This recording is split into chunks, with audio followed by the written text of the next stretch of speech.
साथियों, पिछले 15 महीनों से आम आदमी पार्टी के नेताओं को फर्जी शराब घोटाले में उठाकर जेल में डाला जा रहा है, जिसके तहत कल उसी शराब घोटाले में कल आम आदमी पार्टी के राज्यसभा सांसद संजय सिंह जी को मोदी की कठपुतली कहे जाने वाली ईडी ने गिरफ्तार कर लिया। लेकिन पिछले 15 महीनों से इस जांच में आज तक एक भी रुपए का हेरा फेरी कहीं पे नहीं मिला है।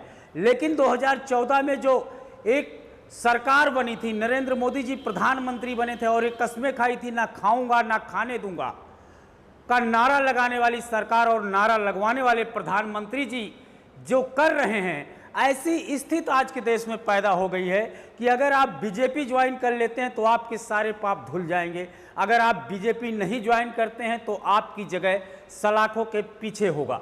आप लोग जानते हैं कि आज तक जितने नेता, मैं इसके लिए मनीष सिसोदिया जी को, सत्येंद्र जैन जी को और सांसद संजय सिंह जी के जितनी प्रशंसा करूं शायद उतना कम होगा कि आपने अपनी हिम्मत नहीं तोड़ी और इस तानाशाह के नजरों से नजरें मिलाकर खड़ा रहने की हिम्मत दिखाई। दरअसल इस भारतीय जनता पार्टी और नरेंद्र मोदी जी के पास एक वॉशिंग मशीन है।